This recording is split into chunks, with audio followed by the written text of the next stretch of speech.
Hello student, मैं हूं निहाल। कैसे हैं आप सब। हमने लास्ट वीडियो में चैप्टर 15 का जो सर्किल का बेसिक है हमने वो पढ़ा था, इंट्रोडक्शन ऑफ सर्किल क्या होता है।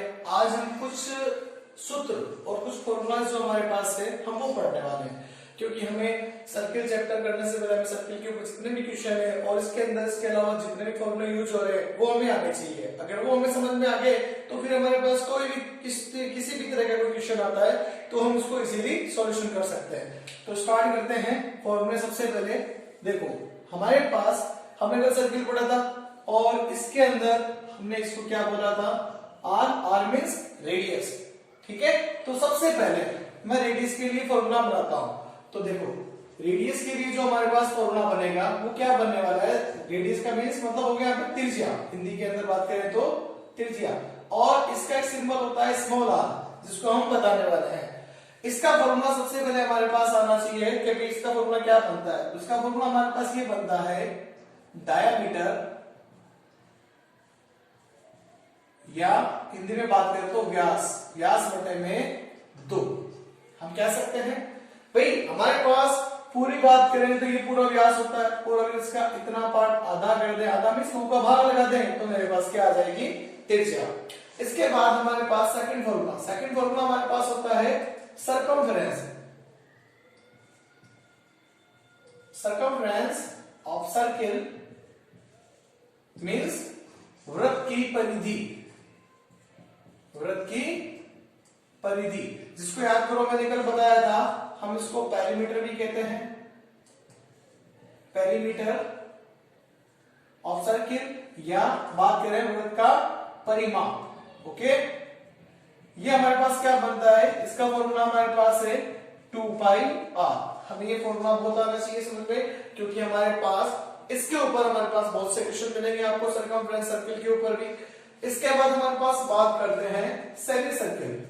भाई सेमी सर्किल की बात करें तो सर्कमफ्रेंस ऑफ सेमी सर्किल मतलब जो हमारे पास है, अब किसी के दिमाग में एक ही बात आएगी कि सर सर्कमफ्रेंस लाना तो बहुत आसान है सेमी सर्किल का।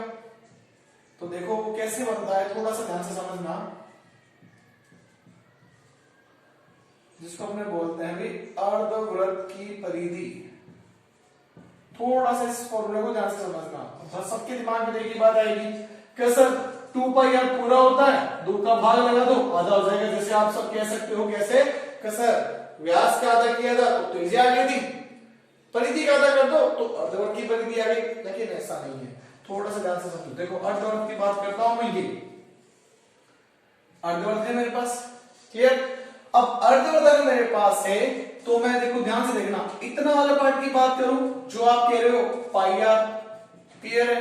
लेकिन ये वाला पार्ट कहां जाएगा भाई, परिमाप का मींस क्या होता है, पूरा घेरा यहां से यहां तक पूरा चाहिए हमें। लेकिन हमारे पास इतना वाला हिस्सा लेगी तो ये अपने पास जो कर्व शेप है, जो वक्र भाग है तो वो आया ना, ऊपर वाला भाग ये कहां गया, फिर ये भी तो हमें लेना पड़ेगा। अब इसमें हम क्या करते हैं, देखो जो फॉर्मूला बनेगा जिसको हमने बोलते हैं पाई r प्लस में 2r, या दूसरी लैंग्वेज में पाई r प्लस में इसको अपने बोल सकते हैं डायमीटर भी बोल सकते हैं, मतलब व्यास। ठीक है, आगे बात समझ में। भाई व्यास की बात करें जो हमारे पास व्यास होता है, एक फॉर्मूला सिंपल सा, वैसे बताने की तो जरूरत नहीं है, मैं यहां लिख देता हूं। जो व्यास हमारे पास होता है जिसको अपने बात करते हैं डायमीटर, वो जो होता है हमारे पास वो 2 त्रिज्या होती है 2r। बात करें 2 त्रिज्या, अगर 2 त्रिज्या को अगर मैं जोड़ दूं तो मेरे पास एक लाइन जो बनती है वो व्यास बन जाती है ना।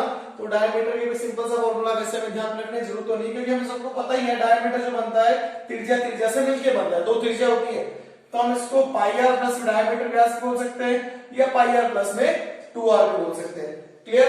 अब नेक्स्ट इसके बाद हमारे पास फॉर्मूला बनता है, वो है हमारे पास एरिया।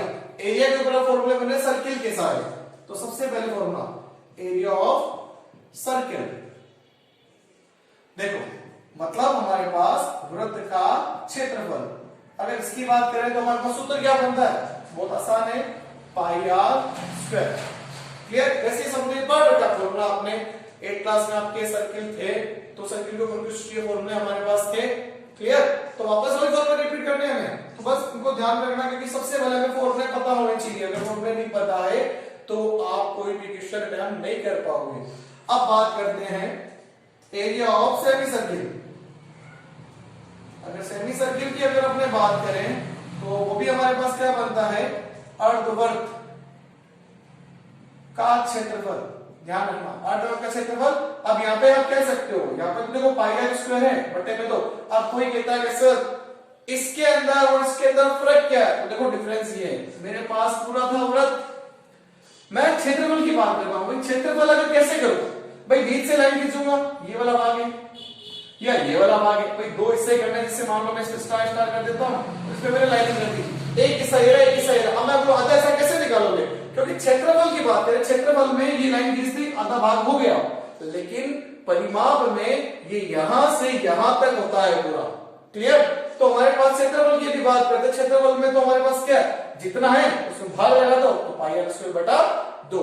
अब अपने बात करते हैं नेक्स्ट, इसके अंदर quadrant, area of quadrant,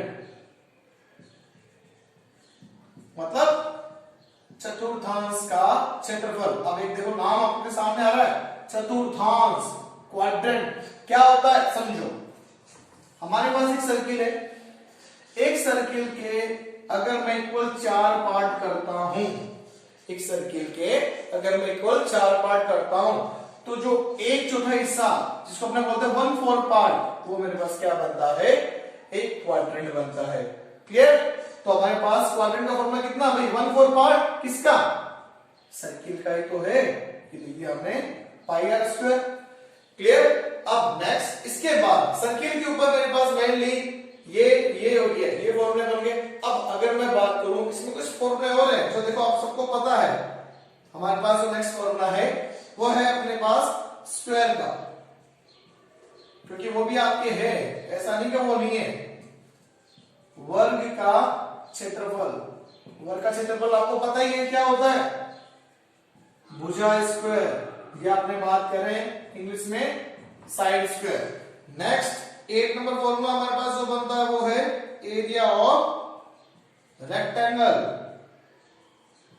rectangle, rectangle का फॉर्मूला क्या बनता है हमारे पास, ये बन जाएगा आयत, आयत का क्षेत्रफल।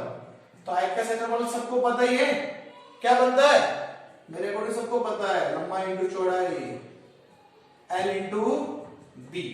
Clear? Pause the video, note down.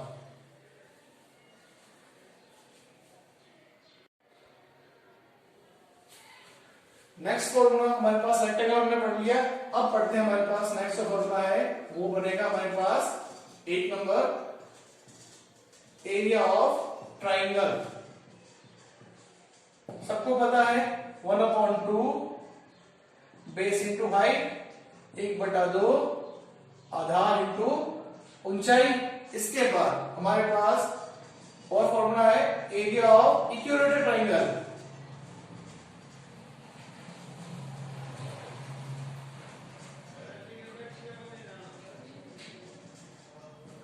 बात करें हमारे पास क्या, समबाहु त्रिभुज का क्षेत्रफल। इसका फॉर्मूला हमारे पास बनता है √3/4 साइन स्क्वायर, या बात करें √3/4 भुजा स्क्वायर। क्लियर? इसके अलावा एक दो फॉर्मूले और है हमारे पास, वो भी देख लेते हैं। जैसे हमारे पास अगर रेक्टेंगल का अगर पेरीमीटर की बात करें, पेरीमीटर ऑफ रेक्टेंगल,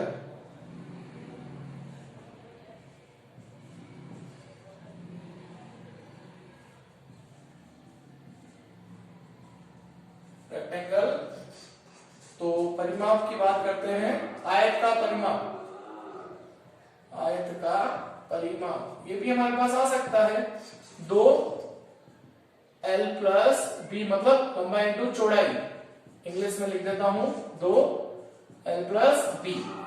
नेक्स्ट हमारे पास जो फॉर्मूला बनता है इसके बाद है वो है perimeter of square, perimeter of square.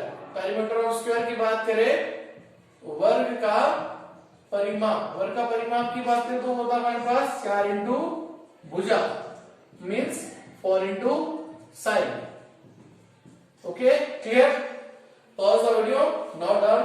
अगर आप आपने मेरे चैनल को सब्सक्राइब नहीं किया है तो आप सब्सक्राइब कर लें, क्योंकि अब मैं जितने भी क्वेश्चन होंगे आपके पर डे आपके एक वीडियो आपको रोज मिलेगा, जिसमें आप 15 चैप्टर के मैं क्वेश्चन स्टार्ट करने वाला हूँ 15.1 एक्सरसाइज, क्योंकि हमारे पास फिलहाल तो फॉर्मूले इसमें एक नहीं है।